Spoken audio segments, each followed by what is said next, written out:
All right, coming at you with another Once Human tutorial guide. This time we're going to talk about specializations. I've had a couple of people asking me, what are some good specializations to pick? What should I be looking for? Kind of overwhelmed. There's a lot of options. And we're going to talk a little bit about that today. Now, if you're not sure what I mean by specializations, let me just go over that just real briefly here, which is when you go into the mimetic menu, every 5 levels, you'll have a specialization pop up, and you'll get to make a choice between 4 options. In this case, at this level, I have solar drill, which I don't particularly want. I already have a friend who has that. We got a portable MG turret, brain freeze, and a shotgun one. So none of these are particularly amazing, and this will just happen. And you will have the option to reset these a few times throughout the season, but not very many. So with all these options available and all these decisions to be made, what should you be looking for, and when, if ever, should you consider doing a reset? And that's what I'm going to hopefully cover over a little bit here in this video. This is by no means going to be a comprehensive list of all the specializations, nor does it mean that if a specialization isn't on this list that it's not good. There are a lot of different specializations that are good for a lot of different reasons. Sometimes they're a little bit niche, maybe something specific you're looking to accomplish, or a certain style of play you're looking to employ, something like that. I can't include all of them because there's literally so many of them, and they're all good in sort of like different situations. There's only a couple of specializations I would probably just never pick up. So some of it's going to come down to personal preference. And quite a few of these that I've included are not necessarily, gameplay changing. They're more like convenience and quality of life type stuff that I think are recommendable. So without any further ado, let's start diving into the list. The first one, definitely a utility item for sure, which is the custom storage crate, which gives you 64 item slots in the crates. Now, if you're playing with friends, as I highly recommend, and you're in a hive, you really only need one person to get this perk, right? Because they can come over to your base and they can build these crates for you. And that's important to note. Like, you don't have to have all of these specializations on your character, especially a lot of these quality of life ones. Your friends can craft these for you and you can share them around. So again, the first one I'm going to say is the 64 slot storage crate.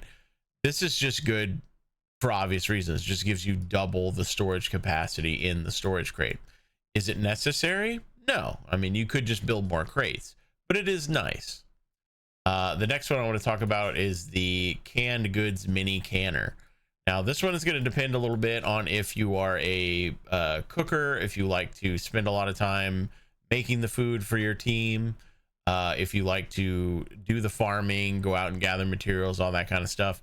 But this is really good because canned foods are very strong in Once Human. They give some of the best buffs, and they also have an infinite shelf life, so they never rot, right? Because they're in a can.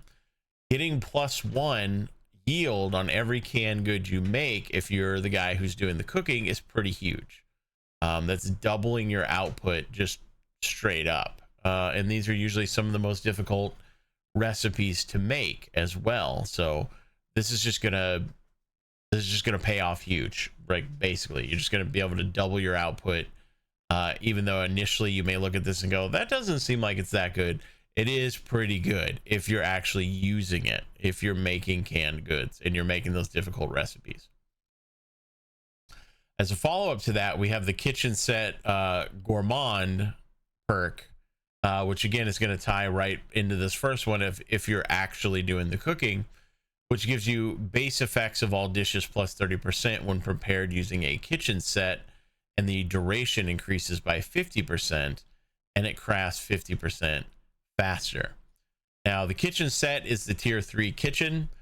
It's not that hard to get that. It's not super late into the game, but just so you understand what that is.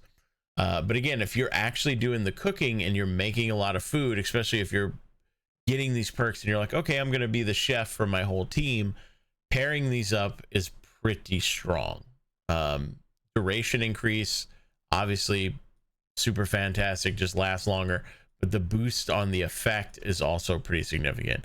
The crafting speed is sort of neither here nor there. It's nice. It's not necessarily a game changer.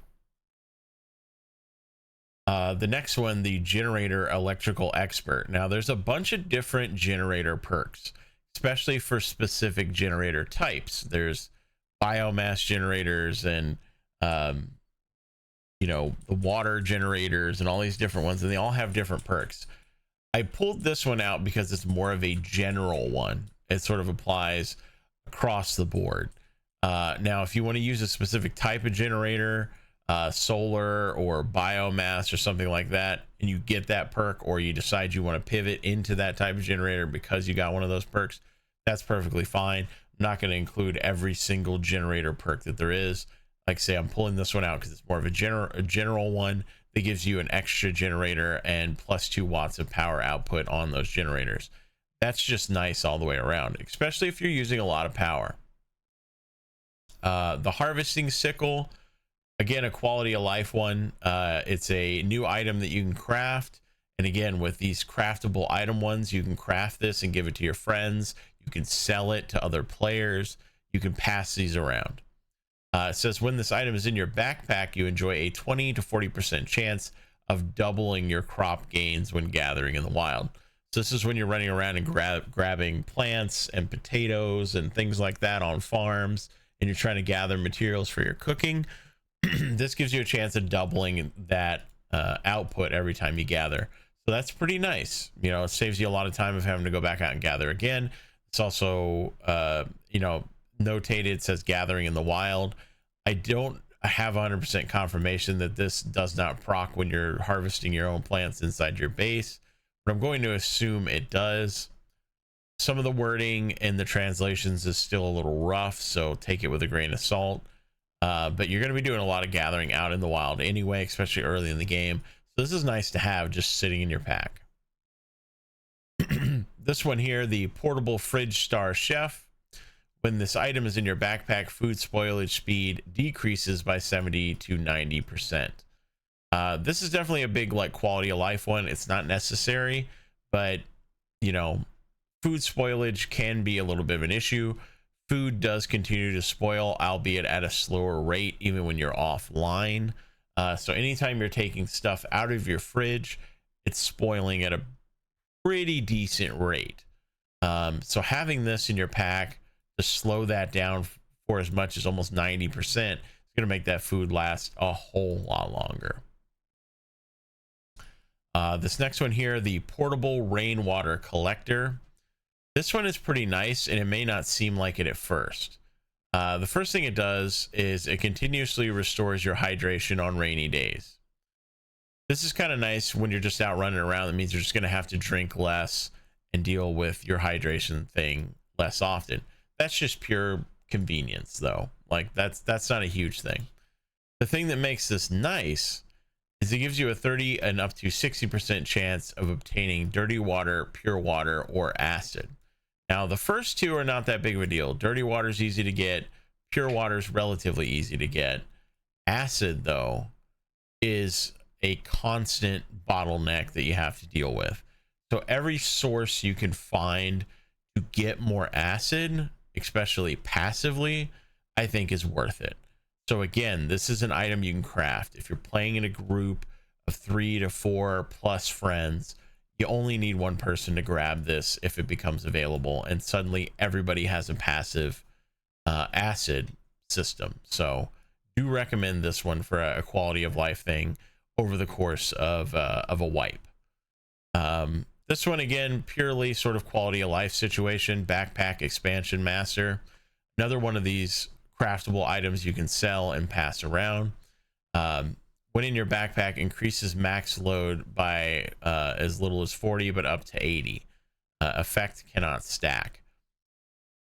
And this is just nice, so you can just carry more stuff. You know, you can stay out there longer, gathering your logs, gathering your ores, gathering whatever.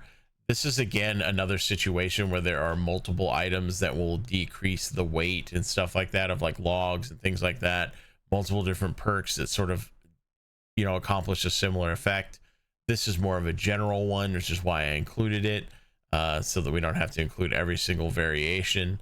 But you know, this one's nice again to get like one friend, craft it, pass it around. These next ones are of particular note because they're just always going to be good, and they're a workbench buff, which means that someone in your group can get this, and then they can go and craft that workbench in your base, and you will get the effect. So this is good. So again, you only need one person potentially in your group to have this. The first one is for the supplies workbench. Ammo specifically increases your crafting output by as much as 50% when crafting regular ammunition. So this is non-armor piercing ammunition, just regular ammo. But again, plus 50% ammo, as much ammo as you're going to be burning through, is pretty good. It's going to allow you to pump out way more ammunition. And similarly, this one, the supplies workbench, again, the healing boost allows you to craft activators that heal more and gives you a +1 output. I had this last beta. I had so many activators. I never needed to worry about picking up activators, and they were stronger than the standard activators as well. This is maybe the only, like, if you even want to call it a flaw to this perk, is the fact that these activators are better than standard activators, which means that if you're out running around and looting through locations, the activators you're picking up in hospitals and stuff like that aren't going to stack with these. They're going to be two different activators. Personally, I didn't really see it as a problem because you're getting +1 anyway, and you're already doubling your output, but just something to keep in mind. These next two kind of pair together as far as making money. Energy links are a bottleneck as well in this game. They have repeatedly nerfed most easy methods of making our energy links, and seem to be kind of funneling people towards these perks more and more often. You will run out of energy links at some point if you do not have some sort of income system for them. It's just sort of a part of the game. The memetics that you invest in later on down the tree for your skills become more and more and more expensive. There are several perks that are very good to use that are expensive, and they've added more cost onto these as time has gone on. So you really want to figure out what is going to be a good system for making a couple of dollars with the energy links. And I have made one guide on a way you can do it for the time being that's decent, but it's not as good as stuff like this. So the first one being the electric drill treasure hunt prospector. Enjoy 100% yield when mining for gold ore, silver ore, and star trace ore with an electric drill. Now, the electric drill is decently further into the game, but by the time you're really struggling for energy links, you're probably going to be around this tier anyway. So this is a good time to, you know, start thinking about money. If you can manage to get this, doubling your yield on gold and silver is actually pretty huge. They're hard nodes to find. They're fairly rare, but they do make you a lot of money if you find them. So doubling the output is essentially going to double your money income stream, which is pretty huge. In order to make use of those ores, however, you do need to have this perk, which is the precious metal refining, which basically just allows you to smelt gold and silver ore into ingots using the electric furnace, and then those ingots can then be sold for energy links. This is again a situation where you only need one person to have the ability to smelt. So if you've got one person in the group that can roll this and can smelt everybody's ore for them, this is going to help your group out a ton. This makes a lot of energy links. So if you can manage to combine these, get one person that can make the drill, one person that can do the smelting, or if you can get both on your character, you're going to be set for energy links. You're going to be good. I did include this one as well. I haven't actually gotten to test this one to see if it's as good an income system as the gold and silver ore, but they have the same wording in terms of can be sold for a large number of energy links, so I'm going to assume it's not bad. but I haven't tested these out because I haven't actually been able to roll them myself. But you have the combo chipset, which allows you to turn your electronic parts, metal scrap, and parts into a combo chipset using the supplies workbench and then sell it. And this one, I pulled out these perks here because I think they pair together really well with it, which is the electronic cycling, which lets your disassembly bench yield 50% more scrap and electronic parts, and the electronics grabber, which is again one of these crafted items you can throw in your backpack. It says when this item is in your backpack, enjoy a small to medium chance of getting extra electronic parts when opening storage crates. So I think all of these kind of go together as another potential really good energy link system. I think it's a little bit harder to pull all this together than the other one, but these materials are also more common. You know, like metal scrap and electronic parts are not rare. You're going to find these all over the place. So this one is a little easier to get off the ground, but I don't know if it's as profitable. So just something to keep in mind on that. This one, again, the solar drill, this is a quality of life thing. Obviously, if you've got the electric drill up here and you're going in this specialization, you're gonna have a little bit of a time, you know, juggling these two. For being 100% optimal, I definitely recommend it, since the solar drill allows the drill to charge itself on sunny days, which means that you don't have to recraft it, and it increases your yield by as much as 40% on basically all the ore that you're going to be mining, except the silver and the gold and stuff like that. So copper, tin, iron, aluminum, and tungsten, you'll all get 40% more yield. So I mean, that's sort of self-explanatory, right? Like, you're going to get way more of these resources with the time that you're putting into running around and mining them.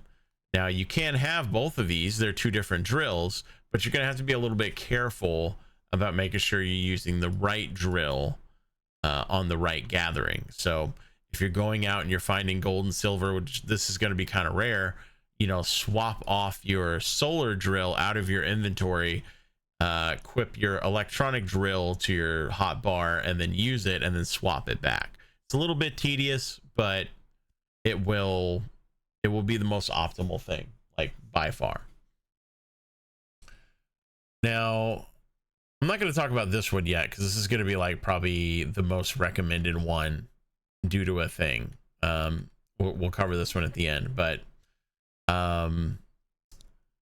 this one is another quality of life one that's just nice, especially if you're pairing it up with some of this stuff up here with the combo chipset, the electronic reassembly and stuff like that, recycling. Sorry, I couldn't get the right word out of my mouth there. In fact, I'm going to go ahead and move it up there, which is a upgrade for the disassembly bench, which allows you to yield 30% more when disassembling parts, fabrics, and plastics. So some of these fabrics and plastics in particular are some of the rare materials in the game. You're going to want a lot of those for a lot of different reasons. And depending on how much you want to run around and just farm areas to gain more resources, this can cut down on that pretty dramatically. You know, this can help bridge that gap a little bit between somebody who maybe is fine with playing 5 to 8 hours a day every single day, like farming and building up materials, versus somebody who only has like a couple of hours, right? Give yourself some more yield, help you out. And again, it'll give you more parts as well, which pairs up with these other perks up here, potentially for making the combo chipsets and stuff like that. All this stuff is going to play into each other. So all of this stuff is good as a group. These couple of ones down here are mostly about PvE, base defenses, cortex, you know, defenses, stuff like that.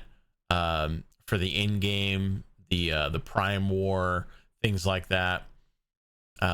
This is kind of like your structured content perks that I think are good. And again, there are more of these. There are other ones, but these are just the ones that I kind of personally sort of prioritize a little bit. The first one I want to talk about is the throwing dagger, which I think a lot of people might sleep on and think, throwing dagger, that's not that good. Throwing dagger is actually pretty strong, surprisingly strong.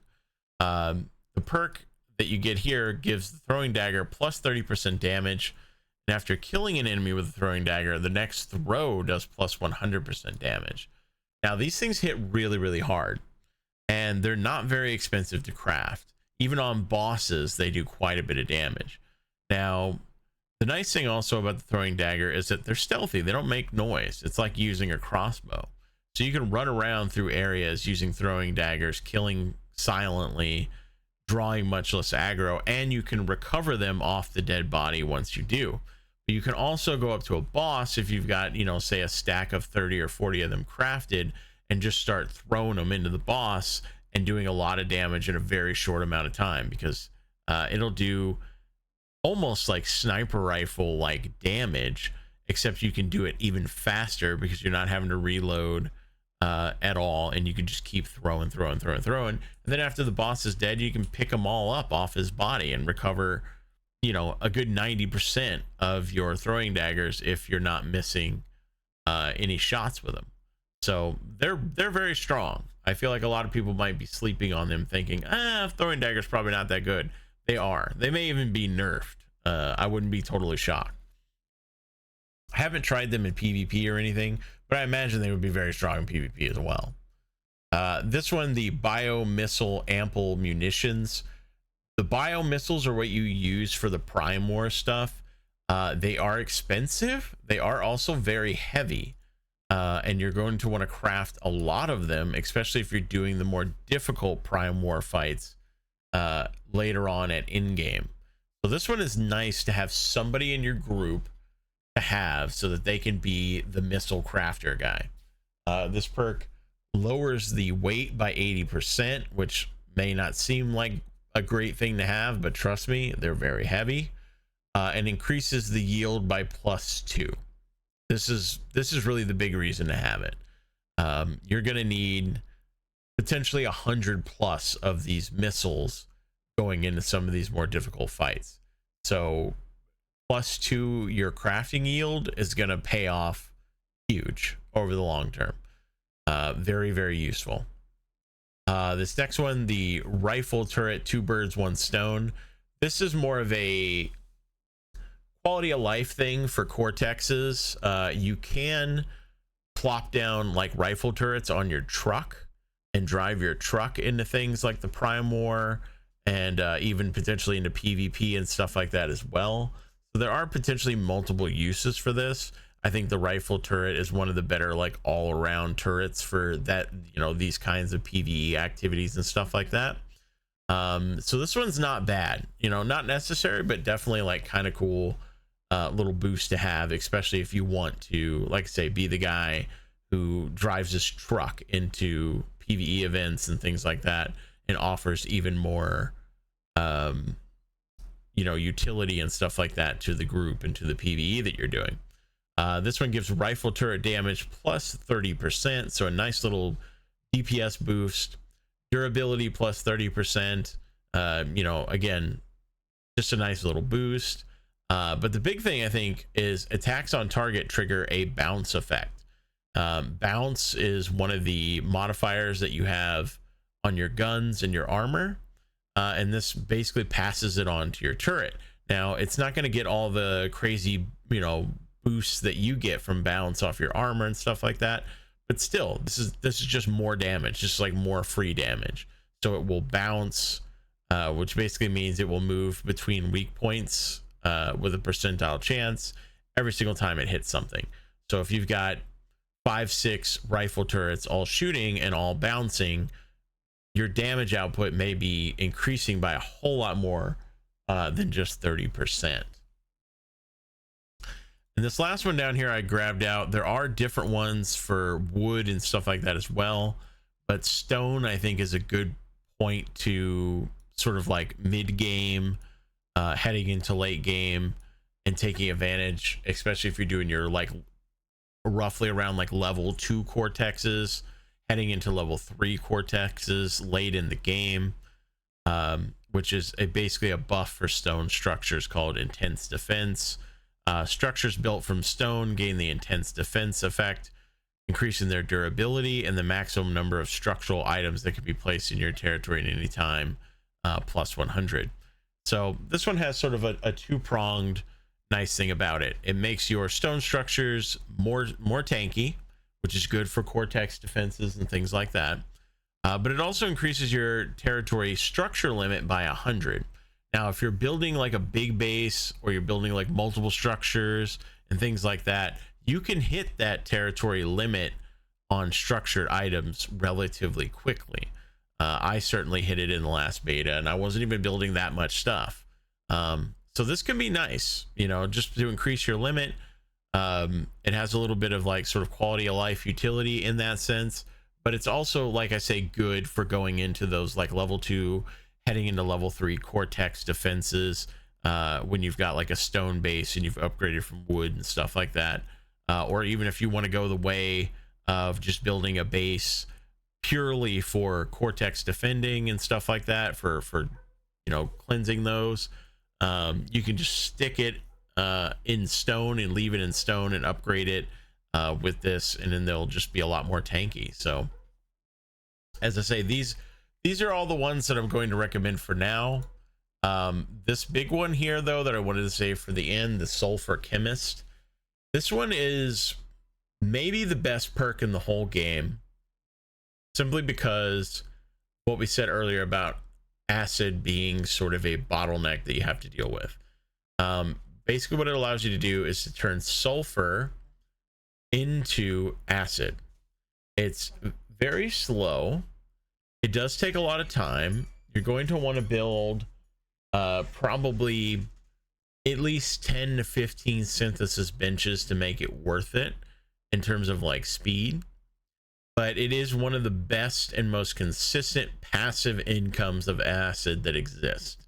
There is a method for turning polluted water into acid as well, but it's very, very slow and yields very, very little of an output.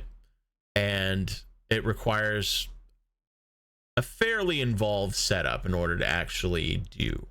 It's like a 3-step process to produce a tiny bit of acid. It kind of sucks, but it is passive.